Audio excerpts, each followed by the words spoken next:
The Lord be with you. Let us pray. Almighty God, we give you thanks for an intellectually rigorous faith. We give you thanks for giving us the minds and the reason that enable us to come to know you better. Come and be with us this day as Shari reflects with us on the important questions of living the Christian life. Bless us and sustain us, but more importantly, send us out into the world to live the life you've given us. In Jesus' name, amen. Good morning. Today is our second installment of a lecture series by Shari Ray, the head of the English department at St. Mary's and just one of the best writers that Memphis has to offer. I'm not going to take much of the time, but just to let you know that next week in this forum will be architect Scott Fleming and general contractor Rusty Linkus, who are standing behind all of the church and school improvement work that we're about to start seeing in the next couple of weeks and months. So please do come back to meet Scott and Rusty and hear their reflections on the project. Also, I'll just offer that today is our last day occupying the Barth Gymnasium. And so after the 10:30 service, coffee hour is going to be offered down in the gym. And we'll have an opportunity to share our memories, to say some prayers. But please do come down to bid farewell to a good old friend at the Barth Gymnasium. We'll have greeters down there who can help you find your way. And I understand someone is our golf cart driver for those who might have some mobility challenges. So please make sure to stay after the 10:30 for coffee hour in the gym. Without any further ado, Shari Ray, welcome back. Thank you very much, and I so enjoyed being with you guys last week. I was telling, my mom and dad are here today, so I'm happy that they could come. Oh, yes. And I was telling them what a lovely group this is and how pleasant to be together, and so thank you for letting me come back. It's an assumption, but not always a correct assumption that one will be invited back. So I'm happy to be here. So last week we talked about a little bit about the important questions that we ask as human beings. And I said, and I think that Solomon, the writer of Ecclesiastes, agrees, or I'm sure, he doesn't agree with me, I agree with him, in the fact that there really is nothing new under the sun. And so these ideas that we have and the challenges that we face, if that's true, if that is true, that there's really nothing new under the sun, then these challenges that we face and the questions that we face are not new.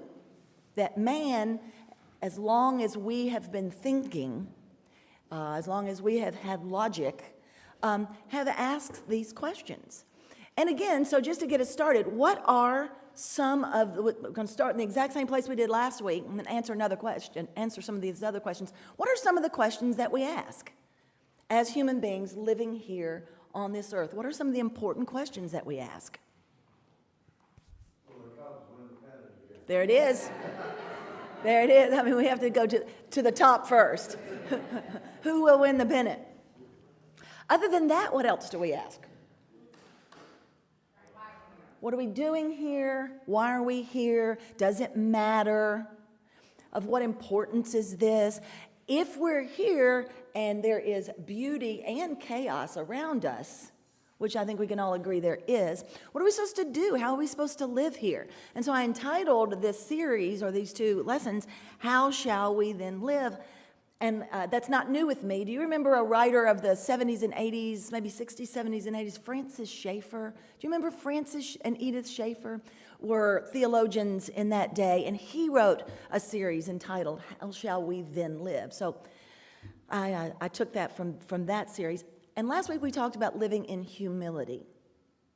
That one way to live well is to live and embrace and walk humbly with our God. We talked about loving our neighbor as ourself. And we talked about the fact that loving our neighbor is difficult because we don't always like our neighbor. She's annoying. Her dog barks too much, or she's crabby. Do you remember the old series Bewitched? Do you remember Bewitched? And then Mrs. Kravitz? You remember her? And she was peeking out the window. I promise you, I thought I would tell this story later, but I think I'll tell it now. We have that neighbor, and I think I told you this last week. We have her, and we call her Mrs. Kravitz, even though that is not her name, and that is probably a mean thing to say. But we live in a cove, and the cove is not, it's kind of narrow street, and the cove is narrow, and there's not a lot of places to park. It's kind of a narrow street. We have a Bible study that meets at our house on Wednesday nights. And so sometimes parking is not a problem. Sometimes parking is a problem. And so when there are a lot of people there and a lot of cars, or if it's raining and everybody's kind of clumping up so they don't have to walk as far down the street or whatever, she goes out there in the rain or sleet or snow or hail. She writes mean notes and puts it on the cars of our visitors. Can you not read? There's a sign at the end of the cove that says, really, it's a kind of like a little private street, and you're not supposed to park there unless you live on the street, but guests may park there. Can you not read, she says. Oh, yeah, I'm not kidding. And people will come in, and now they come in and say, your neighbor, wrote this note, and I'm so sorry. So we have a crabby neighbor. It's hard to actively love her, if you will, because she's so grumpy and crabby. And yet we are asked to do that. We're going to take a step a little deeper this week and talk about something that may be even a little bit more challenging than loving our neighbor, which is challenging enough. And that may be the idea of, if loving our neighbor is difficult, what about ultimately, the verse reads, you have heard that it was said, this is Matthew 5, you shall love your neighbor and hate your enemy. That's a satisfying, not a spiritually satisfying, but a humanly satisfying thought. Love your neighbor, hate your enemy. But Jesus says, I say, love your enemies. It is too early in the day for that. Love your enemies and pray for those who persecute you, so that you may be, and pray for those who persecute you, so that you may be sons of your Father who is in heaven. For he makes his sun rise on the evil and the good, and sends rain on the just and the unjust. So today we're going to talk just a little bit about loving and eventually tiptoeing into forgiving this text says enemy. So there are those. And also those that aren't bona fide enemies, but just annoying, difficult people in our lives. Loving and forgiving the annoying. That's good. That's good. Enemies too, but also, you might say, well, you know what? I don't really have any bona fide enemies that I can think of. Okay, that's great. Good for you. I really hope that's true. So we'll learn about forgiving the annoying.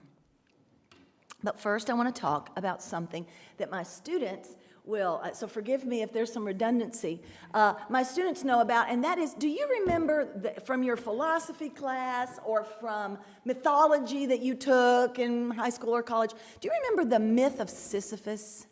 Do you remember this? Do you know who that is? Let me remind you, or tell you if you don't remember, that's right. So there was a Greek man, his name was Sisyphus. This is my favorite story. This is my favorite story.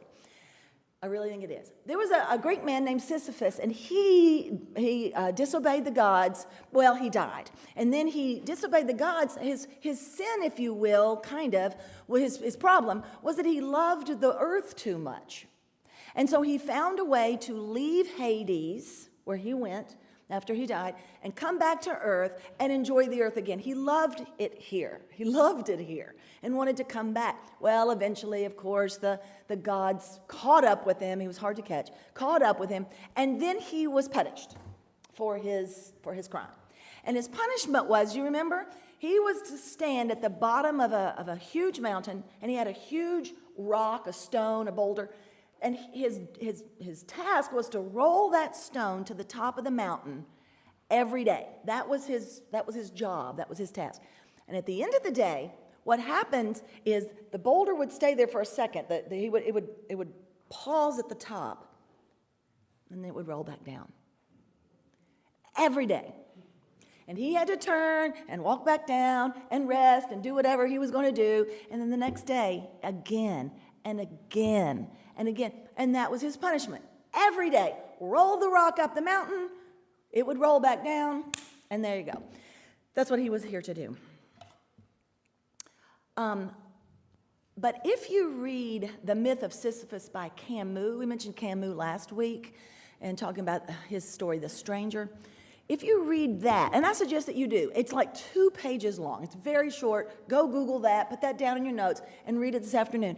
At the end of it, or kind of towards the end, Camus makes this statement. He says, the interesting part of that story is when Sisyphus turns at the top of the mountain, and that's what I want to talk about today. When Sisyphus turns, so he's at the top, he's got the boulder at the top, it's balanced.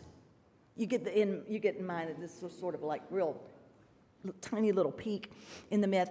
Stone is balanced, Sisyphus waits, and then slowly,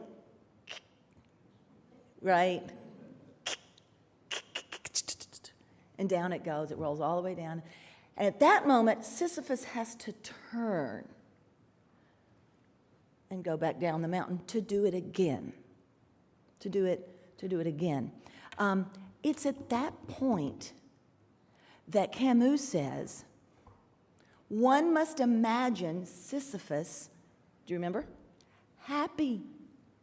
One must imagine Sisyphus happy, and so the question becomes, how can a person who is doomed to repetition and kind of, I guess we could call it, not failure, but his lot is not going to change any. So 1,000 million years from now, in the myth, Sisyphus is still rolling up the stone and still going down. How can one be satisfied or, as Camus said, happy in that? That's a great question. That is a great question. And so I opened the year, the school year, with that myth and ask questions like, so what does that mean to us? What does that mean in real life? What does that mean? And I use this example. It's a great example. There's a man, and you can look this up too.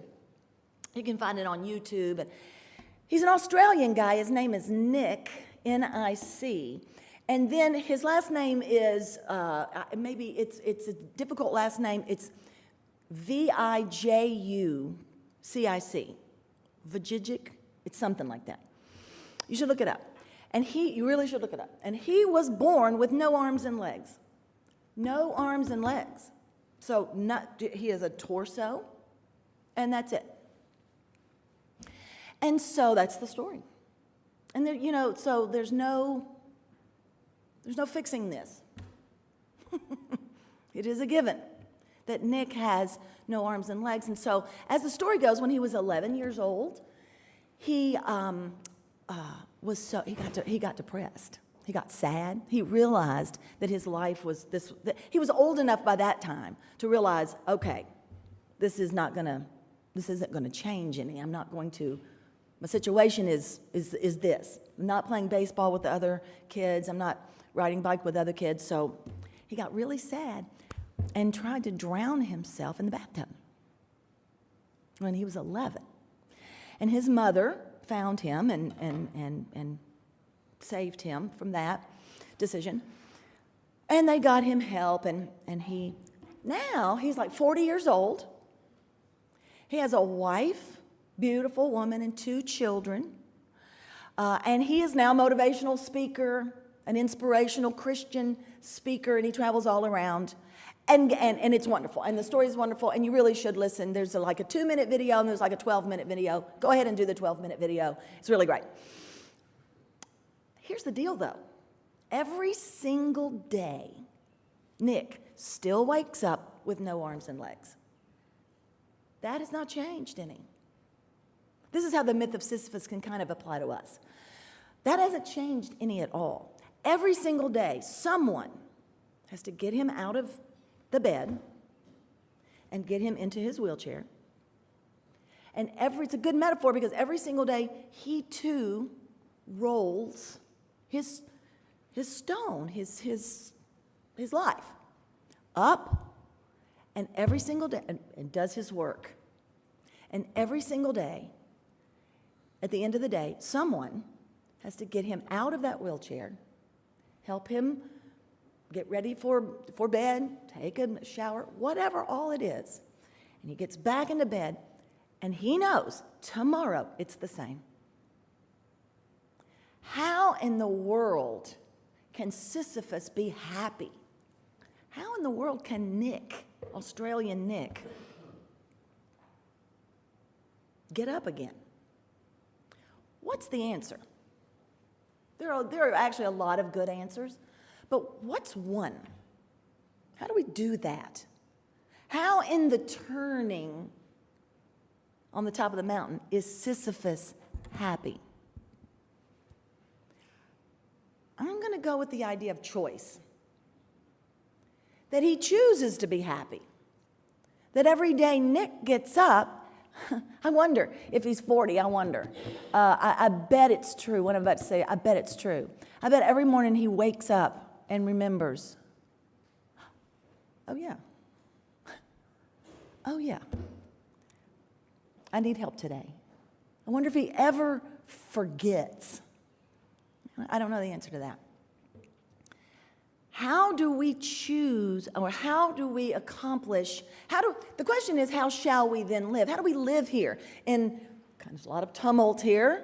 There's a lot of, anxiety here. Things happen here. You watch the news too much or read the news too much. I don't know whether that's a good idea or bad idea. There's a lot of that here. How do we live here well? I think the answer is we choose to live here well. Sisyphus chooses to embrace the given. Nick chooses to embrace and love the given. So let's talk about the fact that one of the givens is that we have difficult people in our life. That can feel very isolating. Like I'm the only person who has, I'm the only person that has that mother-in-law. Or I'm a mother-in-law, so I get to say that now. Or I am the only one. It feels very isolating sometimes to look at our life and think that no one feels like that. You know what I'm talking about. We feel lonely in our suffering or in our sadness or even in our situation. My situation is such that, and I feel alone in that. How do we feel in dealing with our difficult people? And what do we do with this verse that says, where Christ says, I say to you, love your enemies and pray for those who pray for those who persecute you. I don't want to do that. And I don't want to do that at all. In fact, I want to persecute back. I mean, really, you're mean to me, I'll be mean to you. It makes sense. Turn the other cheek, and I say this in all reverence. Turn the other cheek, that is nuts. I can't do that. Christ's teaching is for me to turn the other cheek. How do I do that? You hit me, and then I say, hit me again? I realize it's metaphorical, but what? And then in the Lord's Prayer, we say the Lord's Prayer, and in there's this really tricky line that says, forgive us our trespasses or our debts. Forgive us our trespasses that is a very important conjunction, as we forgive those who trespass against us. Y'all. We had a speaker in chapel Friday was alumni chapel here at St. Mary's. It was great. I love that day. We had a speaker in chapel who brought a bunch of friends with her, and she encouraged everybody to say amen. And so there was some, amens. We're not going to get a big amen on this. Forgive us our debts, forgive us our trespasses, as we forgive those who trespass against us. Those are connected somehow. Love your neighbor as you love yourself. They're connected. So I guess the next question is going to be, I was going to say the next question is going to be how. I think the next question really is, and then how? Yeah. Love my neighbor as myself? forgive those who have hurt me. Just like I want forgiveness. I want you to forgive me, but you don't know what he did. You don't know. I'm not interested in forgiving others. I am interested in being forgiven, but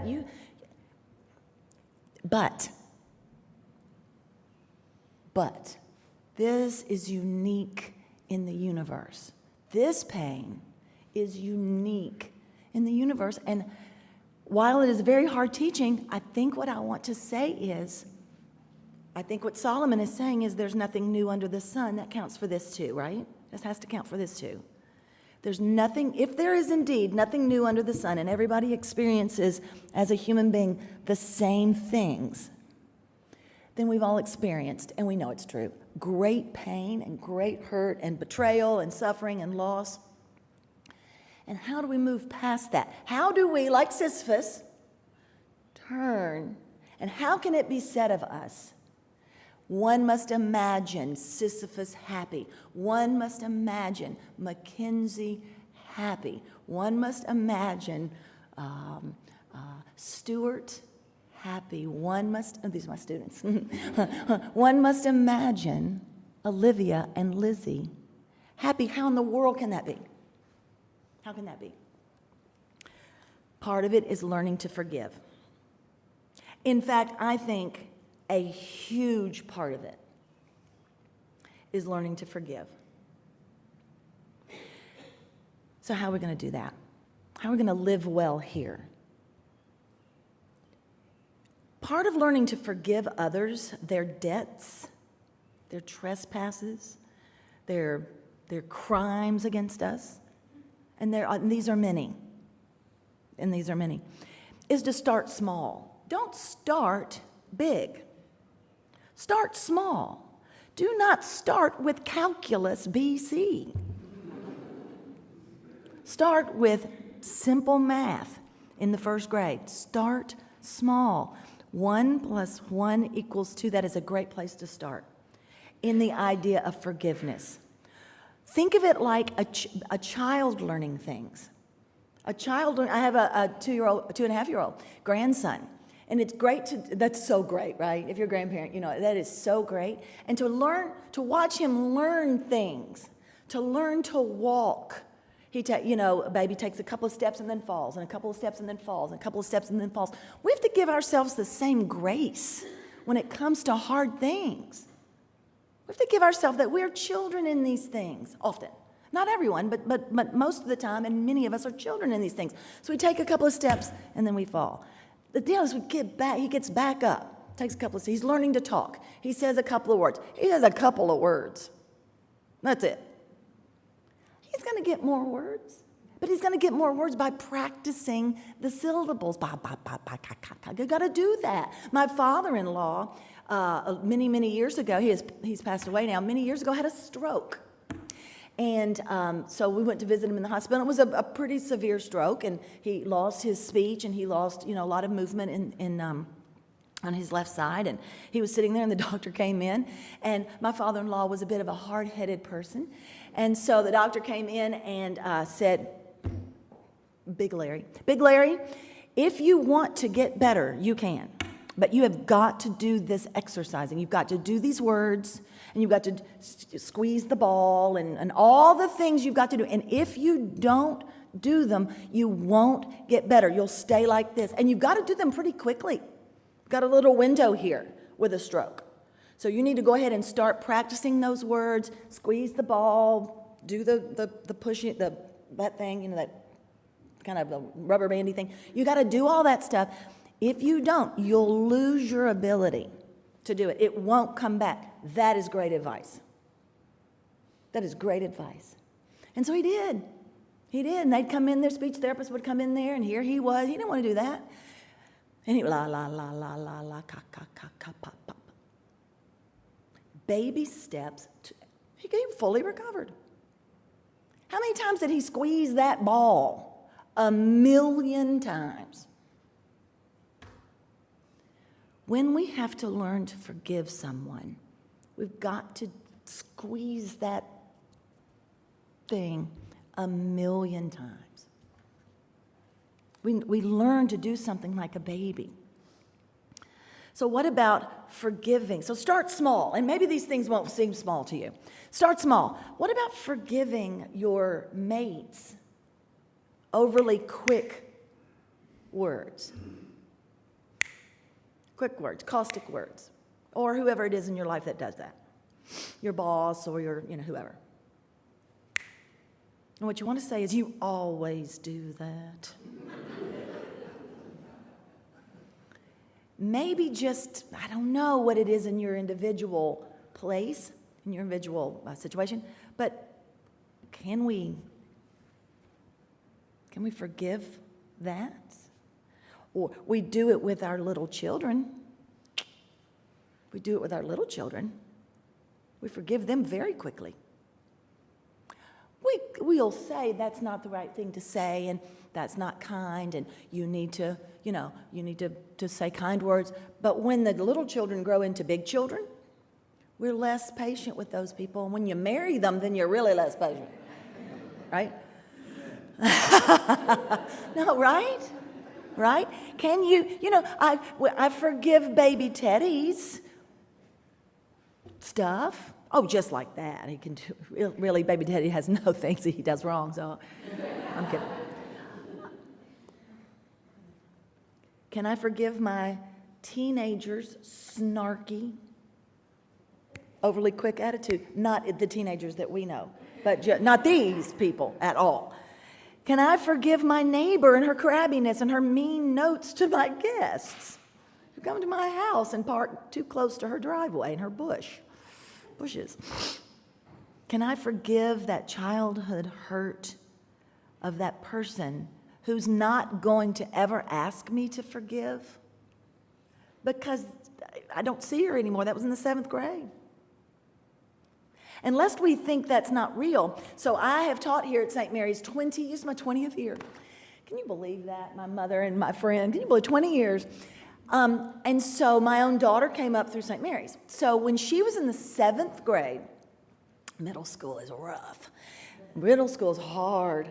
When she was in the 7th grade, there was this place, and I won't remember the name. It was in the mall, and you got clothes, like teenage, preteen clothes, and it was horrific. So if y'all can remember the name of it, it was like not Gap, but like what? Worse than Claire's.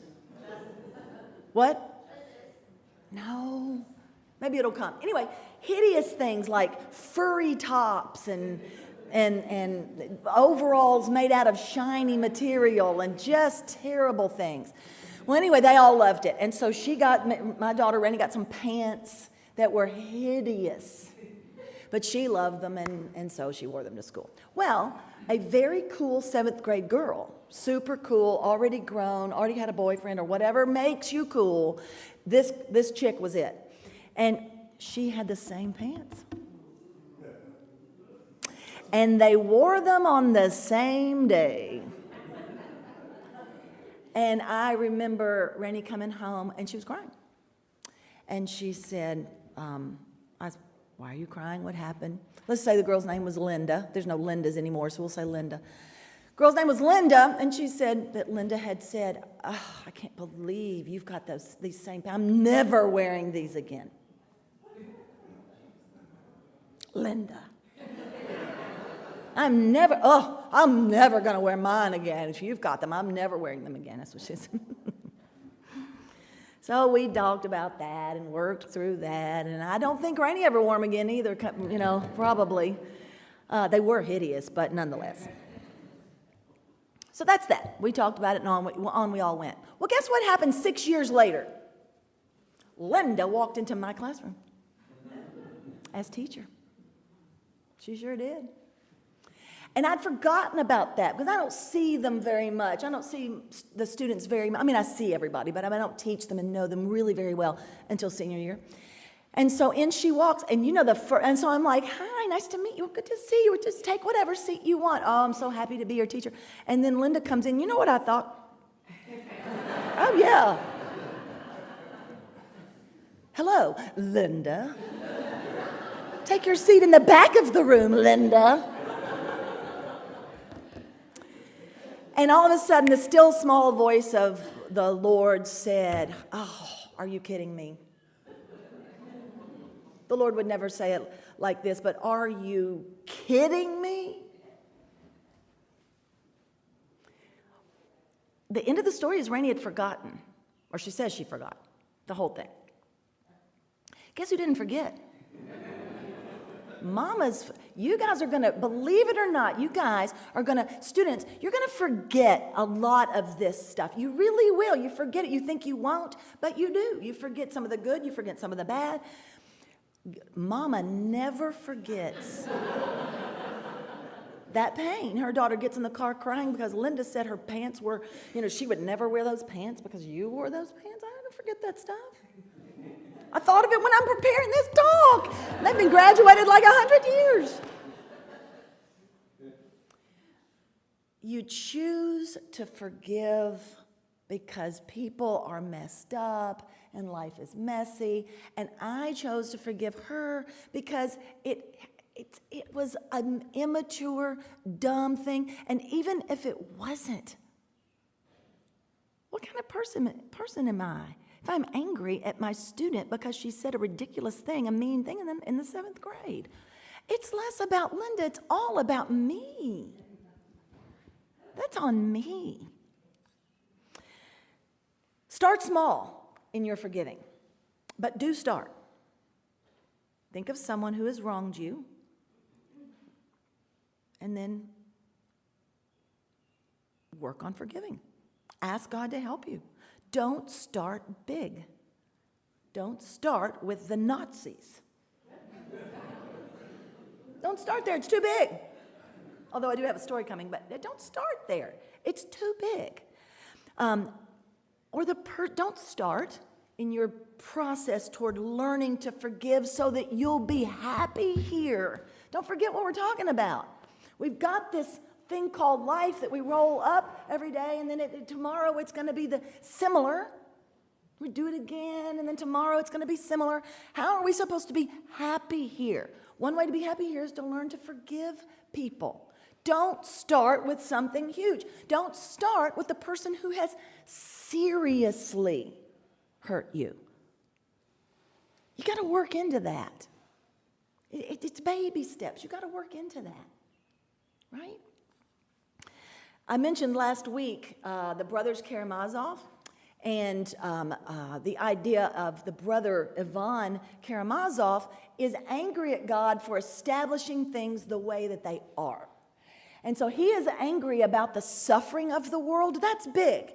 And I actually admire Ivan Karamazov and everybody else who does things to alleviate suffering in the world. Hopefully we all do to some degree, on small scale, on large scale. But Ivan got caught up in the idea that God had allowed suffering in the world. And so then he said, you know what? He started with this huge thing, the whole world. And he said, I can no longer participate in the world. Now, this is an exaggeration, a huge exaggeration, not exaggeration, but a hyperbole of my point. But he says, if this is the way it is, I'm done.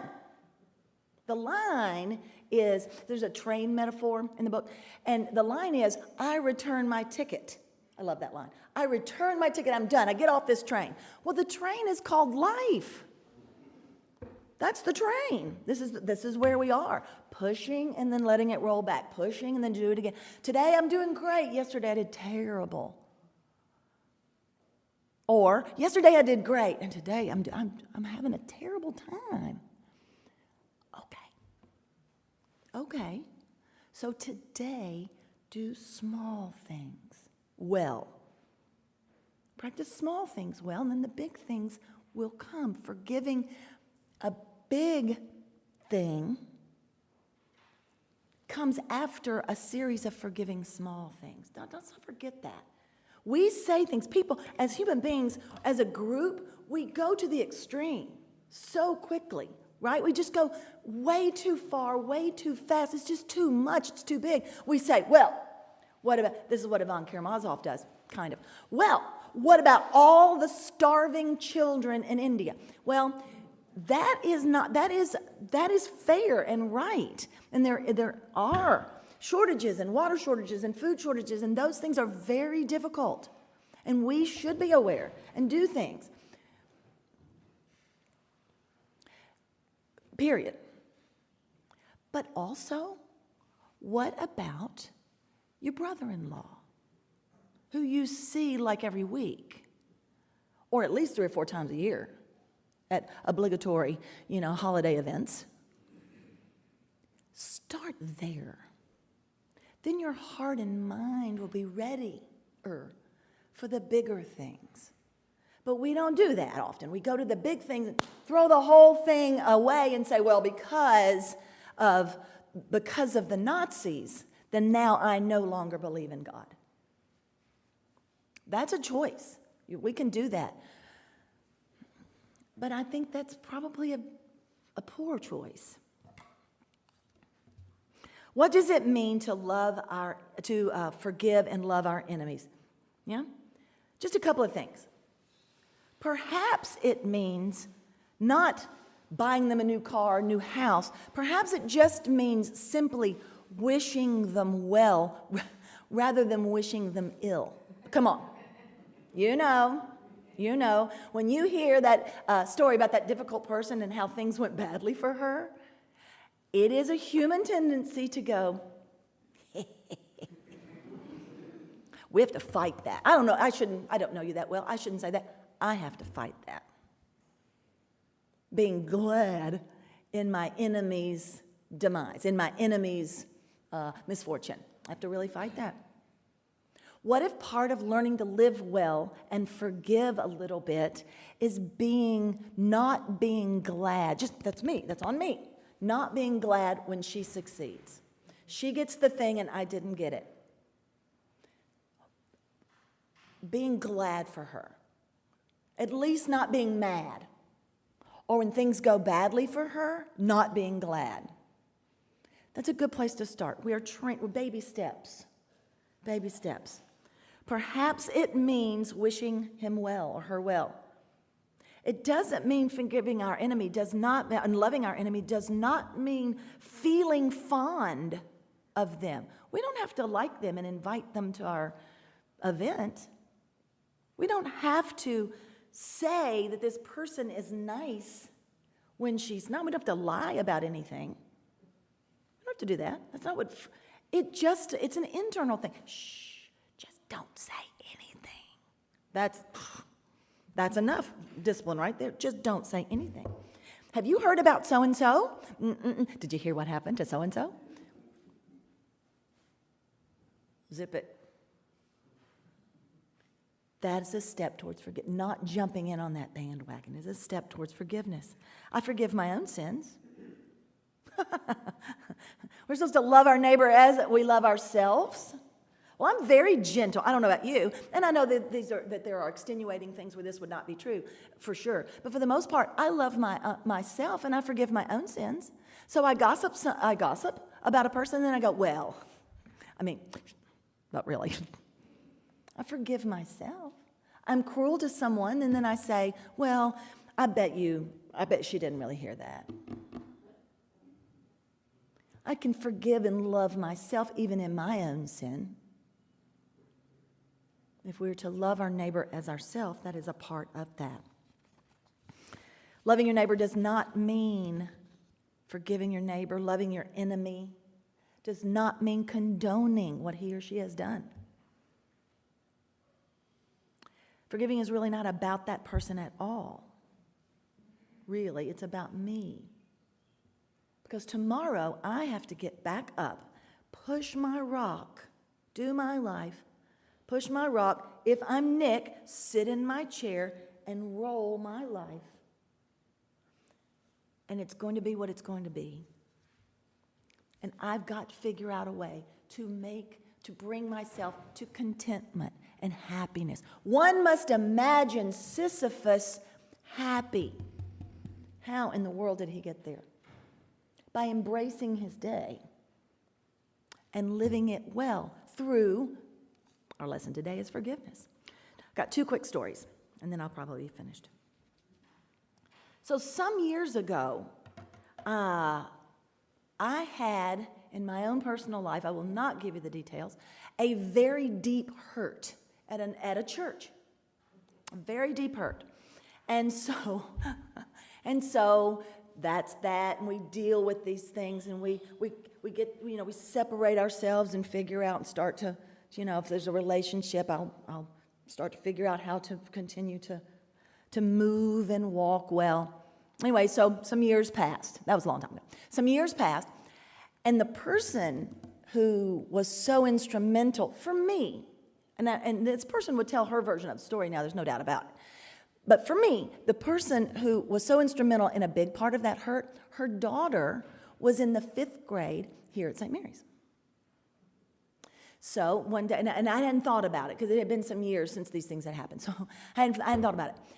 And so one day, I don't know if you know how St. Mary's Chapel is, but you know your sanctuary, your chapel. So the 5th graders sit on one side, I guess that's the north side, and then the girls go 5th, 6th, 7th. And by the time it comes back to the south side of the chapel, that's where the seniors sit. Well, I sit with the seniors, and so the 5th graders are directly across the aisle from us.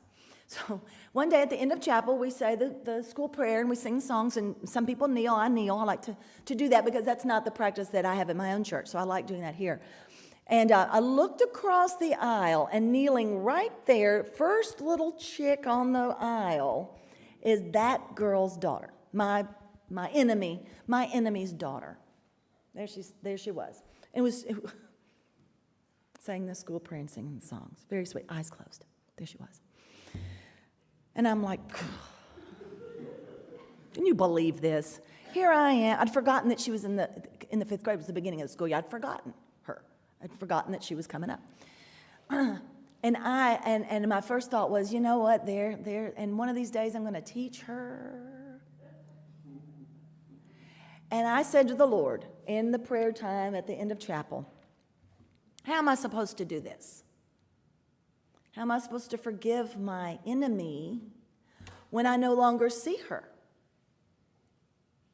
I don't see her anymore. I don't see this woman anymore.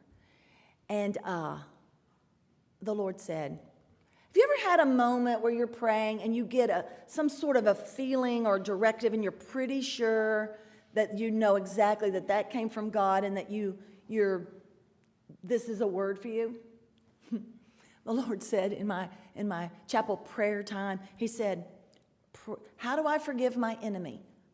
Pray for her child.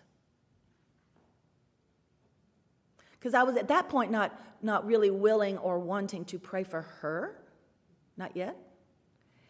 And so he said, pray for her child. Pray for her child to succeed and to do well here. And I did. And I did it every day that year. Because they all sit kind of in the same place. So every day, this was some years back, every day that year, I'd look over and I'd see her. And I would pray for her. And guess what happened? Baby steps. Guess what happened by the end of the year? Do you know? By the end of the year, I was able to pray for her mother. And actually kind of mean it. I did just say kind of. So there's that.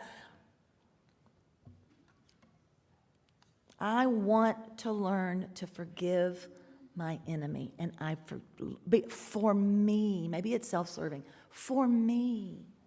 My enemy will do what she will do. I have no control over that.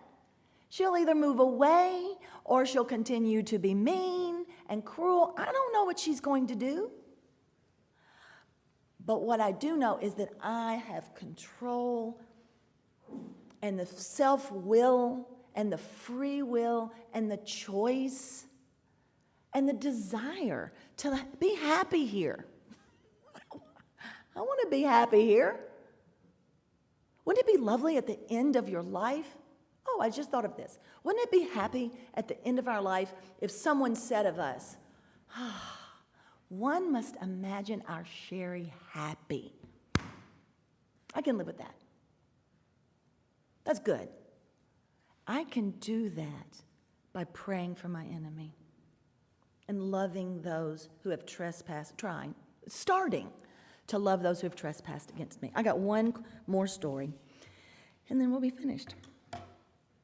Some of you, if you know me, I use this story a lot in speaking, so it's a great story. So years and years ago, actually when I very first started teaching at St. Mary's, there was a student here named Michelle Goldwyn. She's Jewish, and she invited my husband and me to the Seder dinner at her house. We became very close, and she invited me to her Seder. Well, at that time in my life, I'd never been to a Seder. It had never happened. And so I was very excited. So I called my good friend Lee Mansberg and said, okay, what do I do? And what do I bring? And what's appropriate? Give me Seder 101. I don't want to make any mistakes. I want to do well. And so I got all ready, and we went to the Seder at the Goldwyn's house. It was great. Michelle's grandmother lived at that time up in New York, and so she and her husband had come down for the holiday. And they placed, in the seating at the table, they placed me beside Michelle's grandmother. Because I'm kind of talkative, Michelle's grandmother's kind of talkative, and they thought we would enjoy each other. And I found out later they kind of gave her to me because I could kind of babysit her a bit while the rest of the things were happening. Yeah, and so that's fine. So we did that. We were down kind of at the end of the table, down at the end, and anyway, we get started with the meal and the explanation and everything. Well, Michelle's grandmother and I, indeed, hit it right off. I really liked her, and I asked her all her stories, and she started telling me stories, and living in New York, and her husband, and all. We just chatted, and she told me about the Seder, and I asked questions about all the different things she told me all about. Y'all, about midway through the whole thing, she had on a sweater like I've got on today, like kind of mid-quarter sleeve, whatever, a sweater like that, and I looked, and she's got the tattoo from the concentration camp on her arm. No one told me that. I didn't know that was coming. I'm kind of surprised now in the telling that it took me so long to see it, but nonetheless, there it was. Well, we had been into the meal so long and she was so chatty and I was so chatty that I felt that it was okay to ask. So I said, I can't remember her name, Michelle's grandmother. What is this? Oh, she was from, Eastern Europe. I can't remember which country. She said, did Michelle not tell you I was at Auschwitz? Auschwitz? I said, no one told me this. So I said, please, would you tell me your stories? Holocaust survivor right here beside me. And she did. She told me all the stories. Have you ever heard the stories from someone who has survived much? And how when they go to tell the stories, it can go into kind of a sing-song cadence, like they've told these. You know what I'm talking about? Survivors of things, like PTSD folk. Sometimes we'll go into a bit of a. I've told this story a lot, and it kind of had a cadence, a little bit like a poem. She told me all the things. And I'm not going to tell all the things because it's what you've read or heard. Her whole family, her sister, her aunt and the aunt's baby. She was one of those kids that escaped at the very, very end and lived in the woods, and lived off the land and ate tree bark. And then she was rescued, when the war was over. And then she moved to New York, where she had family, and then she lived her life there. And she married, and then her family moved to Memphis, and then she lived in both places. That's the story. So she's telling this story, all the details. And at the end of it, I was overcome. And at the end of it, I said, I got to ask you a question. May I ask you a question? Of course, she says. I said, how does one move on? I mean, really, look at you and your family and Michelle, my student who I love so much. Look where you are. How did you do this? And without a beat, She said, oh. And she had that accent, that thick Eastern European accent. She said, oh, I learned long ago, if I don't forgive the Nazis, they steal from me all my life.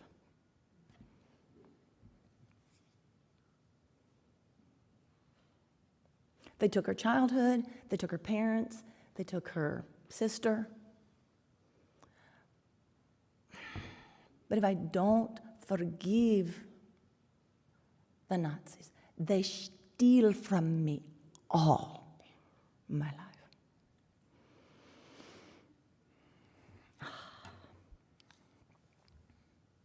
The power of the human spirit. And for us, the power of the Holy Spirit that lives in us through the death and resurrection of Jesus Christ. I want to say with her, I can learn to forgive my neighbor so that my neighbor, my enemy, doesn't steal from me. It is my choice. The Nazis did not ask Michelle's grandmother for forgiveness. And yet. So the end of that story is, and I'm finished, some years passed after that night, and Michelle got married. And she invited me to the wedding, which was my first Jewish wedding. So, I mean, the whole thing was great. And so I went, and I told Larry, my husband, who is a lovely man but likes to go home early from things, I said, not tonight. Not tonight. So we drove 2 cars. He still left early. But I said, not tonight. Tonight I am going to Michelle's wedding, and I am going to participate, and I'm going to do whatever it is they do. I'm doing it all. I'm going to be the last obnoxious guest to leave. I want all of it. So sure enough, we went, we ate, they danced. It was wonderful. And immediately I started to look for Michelle's grandmother. And she was still alive at that time. She has since passed. She's still alive at that time. And so, I don't know the name of it. Some of you will. You know at the end where they put where everybody sit, the bride and groom sit in the chairs and they raise them up? That dance? I really wanted to see that. So I'd seen it in movies and stuff, but I'd never been. So they did. And everybody formed a circle at Temple Israel. Everybody formed a circle, and the bride and the groom got in the middle, and they raised them up, and they just like Fiddler on the Roof. It was wonderful. And they did that and everything. And about that time, I looked across the circle, and there was Michelle's grandmother, and she was dancing. She had like a ribbon, and she was super old by that time. And she just was. And she was raising the ribbon and dancing at her granddaughter's wedding. And one must imagine, after all of that, Michelle's grandmother happy. And I say to you, and I say to me, if Jesus says that we should do it, and if Michelle's grandmother can do it, so can we. So let us go forth in joy to love and serve the Lord. Thanks be to God.